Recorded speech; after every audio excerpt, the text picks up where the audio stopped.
Team news? Could you have a couple, three, maybe boys back this week? Yes, Nathaniel Peter, he comes back, and who else? Help me. Brad Dwyer.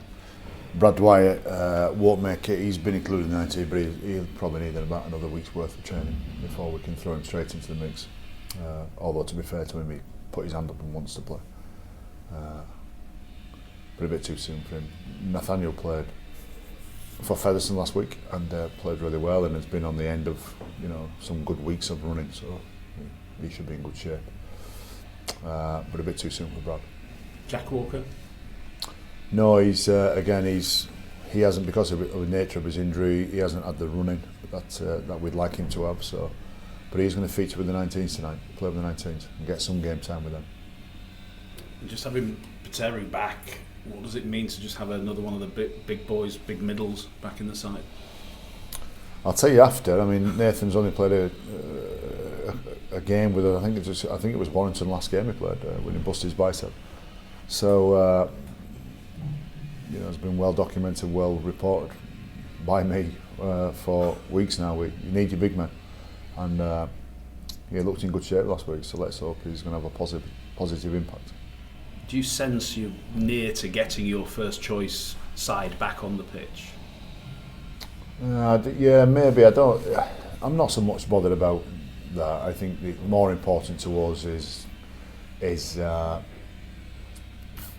getting rid of the clunky moments that we've been having in games. You look over the last month, 5 weeks, come incredibly close to winning some games and just nip some games, wins by an incredibly close margin. And if we're real about it, those games shouldn't be that close.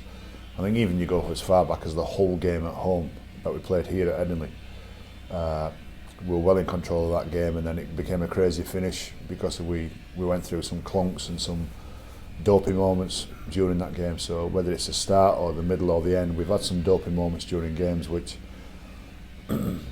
we're learning from, and we'll need to learn from and get better at. We can't keep having those. So I'd rather focus on that than, it's not about the personnel who's out there. It's not about whether I've got my preferred 13 or my starting 13 out there. It's whoever's out there shouldn't be dopey anyway.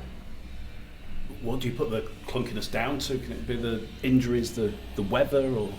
Yeah, I think we're still trying to find our fluency with each other.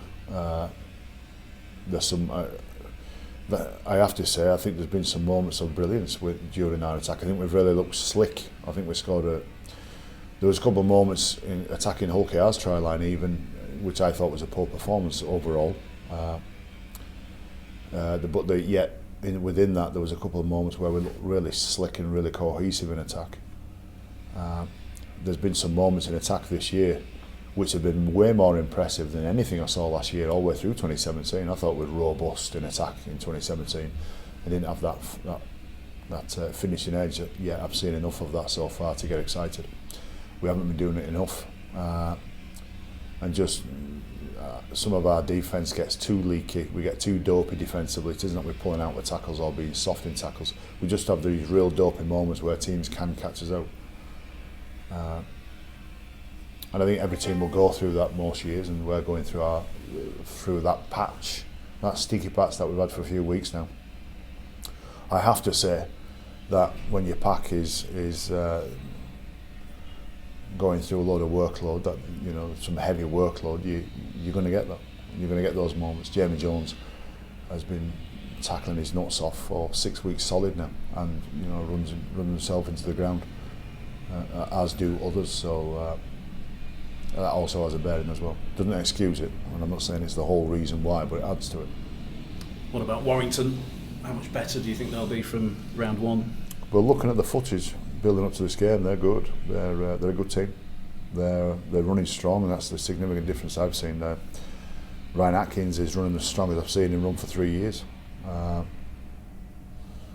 and across the board they've gained some confidence, and a confident team's a difficult team to play against. I don't think they're doing anything crazy better than any other team, but across the board, all their categories, their kick chase, their defence, their goal line their goal line attack, everything they do in midfield and attack, it just seems to have all gone up a couple of notches, and collectively they'll end up being a really challenging team. One of our coaches said last week that Stefan Ratchford's the best fullback in the Super League at the moment. Would you? Who said that? Chris Thorman, I think it was. Okay. Would you concur with that from what you've seen? I wouldn't say. I don't know. I haven't seen enough. He's a good player. He's a good player, and he's playing really well for them. I don't know if he'd be the best fullback. I wouldn't know. I don't know. I'd have to watch the 11 fullbacks to make that call. He's doing well. Yeah. Is Kevin Brown the big indicator, though? Well, I think again, he's a standout player, but I think between Stefan Ratchford, the winger that came from Rugby Union that started at wing, Charnley, the halves, Brown and the other kid that came from Australia, and Ryan Atkins, I think you got the balance there of threats all over. And there'll be some others in their team. That's not forgetting Clark, and that's not forgetting Chris Hill. All those blokes are playing. The volume's been turned right up in all their performances. So I don't think it's just about Brown. I think when Brown was at Widnes, if you shut him down, you got a better chance of controlling Widnes. I don't think that's the case with Warrington. I think you've got to take care of Brown, and certainly off the front foot, and certainly off his team that's playing with momentum, he can become an incredibly dangerous player. We've got to shut him down, and you've got to deal with the other fellas who are on form, they're on top of the ground, and it's as I said earlier, their whole team's playing with confidence, and it'll be the team performance that we've got to get ready for, which makes it difficult because we can't single out any specific area that we need to nail. It's just across the board, we're going to have to get it all right. Brad Singleton has pledged his future to the club. How significant is that? It's great news. It's great news. He's got his best years ahead of him, Brad.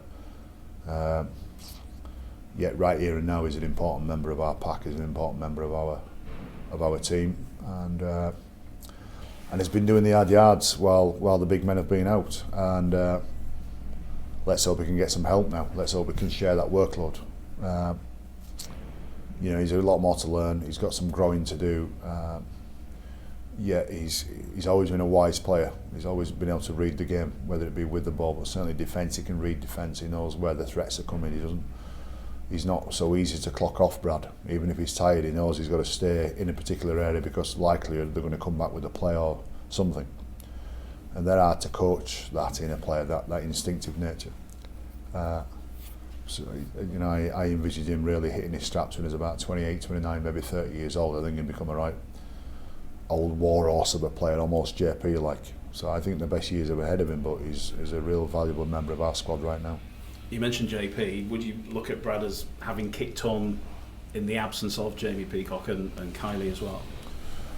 I will say this, I think JP did a fantastic job mentoring him while he was here. Some of the things that Brad says and the way he conducts himself and the way he steps up to the plate when we're under the cosh. He very JP-like. I'm not going to tag him and say he's another JP. I wouldn't do that. Wouldn't put that pressure on him. But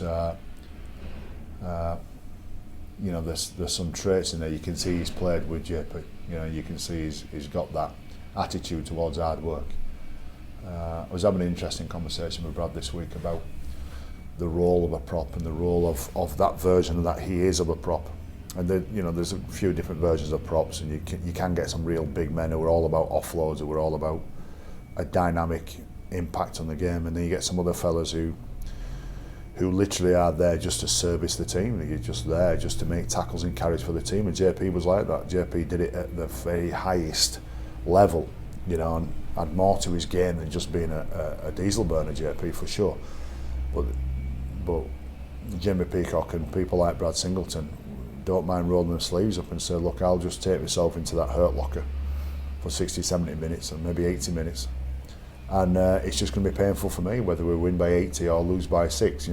It's going to be painful for the prop, and that's what they're doing. To do that, you've got to be a bit psychotic, I think. I think there's got to be, every week you've got to enjoy that, and some blokes don't enjoy it and they try and find a different position to play, or end up not playing the sport, where people like Brad Singleton roll their sleeves up and say, yes, I'm going to go get knackered once again, and there's a certain mentality towards that, and you know, he's got that, and as I say, physiologically there's still some improvement in him, and the more games he plays the better he'll be, and it's exciting for the future for us and him. Brilliant, thank you, Brian. Brian, with the way the table's looking, obviously you've got Warrington up tomorrow, and then a bit further ahead you've got Cass. Just how significant is this period, do you think, for your side? Yeah, for sure that it can be important. I mean, we'd like to get in the top four and lock ourselves into the top four as much as you can at this stage of the year. I don't think anybody can lock themselves into the top four at this stage of the year, but certainly let's be a bit more secure, and beating Warrington, I think, puts us in the four. And then, you know, over the next few games we need to really try and stay there, and you know, you start heading towards the later rounds, 18, 19, 20, and you know, then you start looking at the big drop-off point of round 23 when there's a breakaway. So it's important that you know, you want to win for many reasons, don't you? The obvious thing is you want to win every week, but there's a real focus on winning games early in the season and getting as many wins under your belt as you can because of the structure of the league. The tight match against Hull KR, I think, followed two tight defeats, really. Does confidence play a part coming into the Warrington game after Hull KR, do you think? Well, we're not confident because we only won, because we won, just specifically because we won. I mean, we were confident after the tight loss against Wigan. There was some confidence there because, you know, for 65 minutes Wigan looked like the second best team all day long. I agree with Sean Wayne's comments when he said, you know, they haven't got a never say die attitude, and deserved the win at the back end because they woke up in attack, and we got a bit dopey as well. But for that majority of that game we were good. Against Hull the week after, not the best first half in the world, but certainly the second half that was really, really good, and you know, to respond like we did, you know, we carried a lot of confidence going into OKR. Frustrating against OKR because we just didn't play anywhere near as good as we can, and for the majority of the game we made it difficult for ourselves.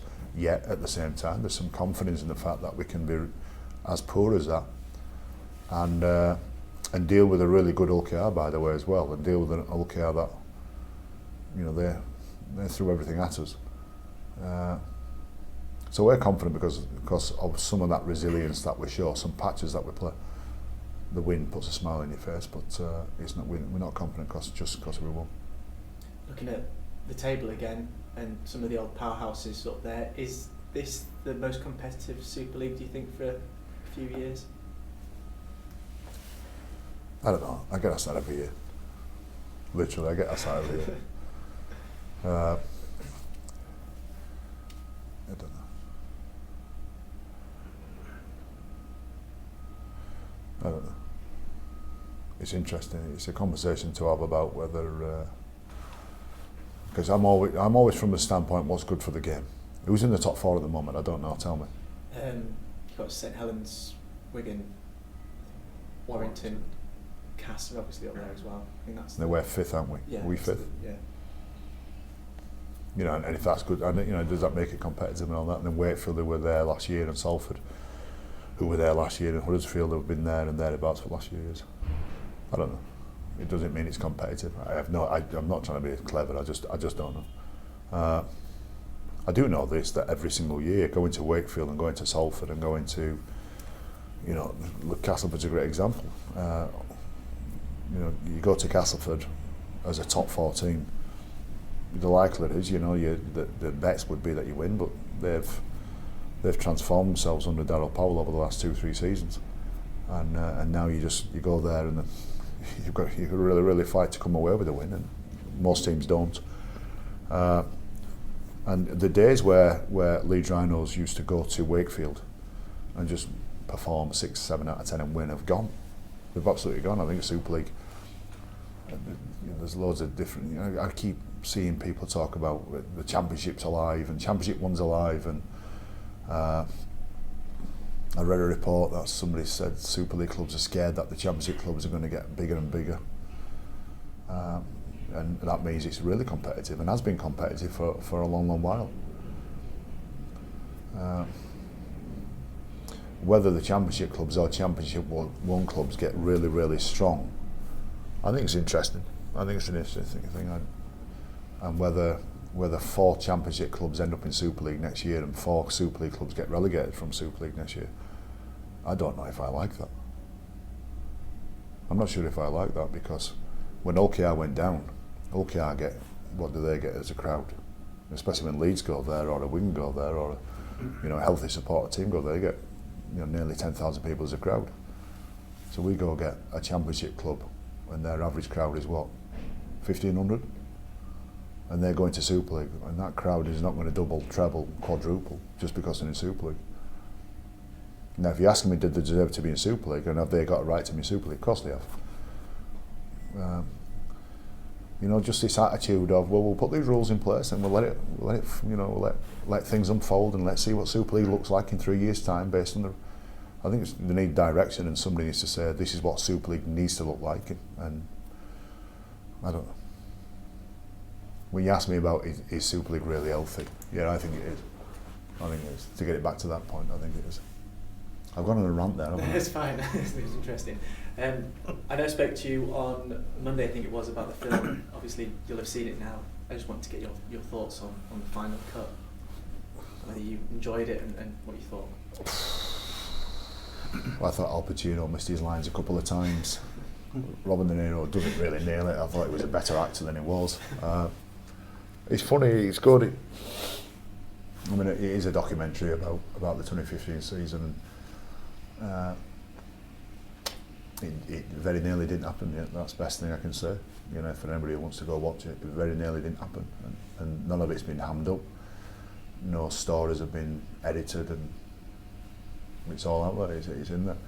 In 2015, I said to you at the time, you blokes at the time, that for the final 10 rounds before, and I reckon about round 15, I'm watching our players train, and they were shattered, really tired.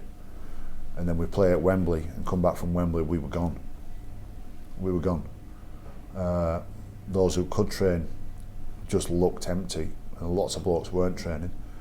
And Jason Davison and I that year were discussing every single day, what do we do, how do we do it, how long's the session going to last, get the GPS off them, because the GPS was just telling us that we were moving so slow. I didn't want anybody to find that out, the players included. And after Wembley, we went into free fall, and we went to the game at Huddersfield and all that. And you watch the movie, everybody knows how the season panned out. But so many different stories in there, and all the stories were heading to the possibility that none of that happens. So the fact that we got the treble, it's because of where the Challenge Cup is.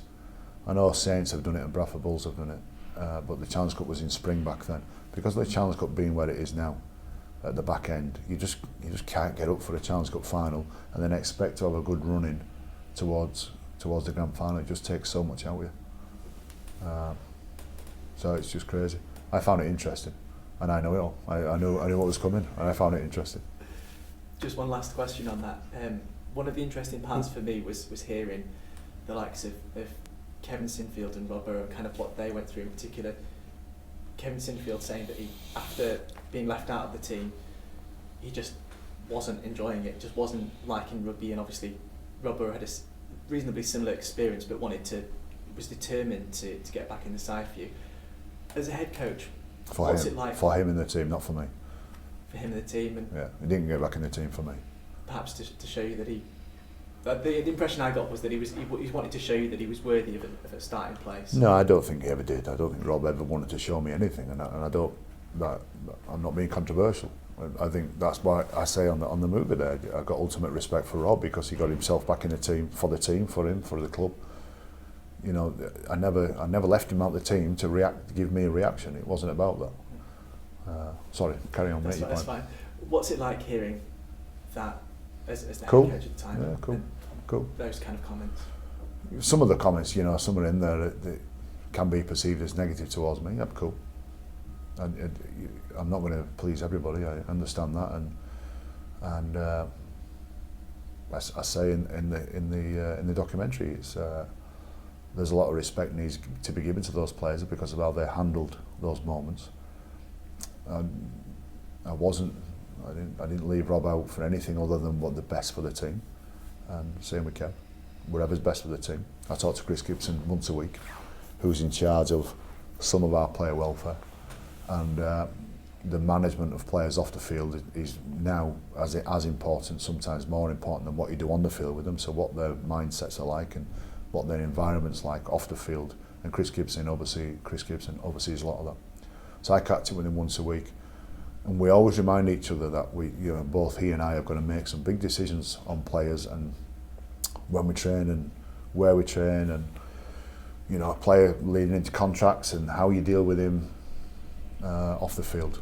And we always remind ourselves that whatever's best for the team, and that's my job. So if some of that ends up coming out looking negative towards me, I'm okay with that. It doesn't matter. My job's not to be popular. My job's not to please people.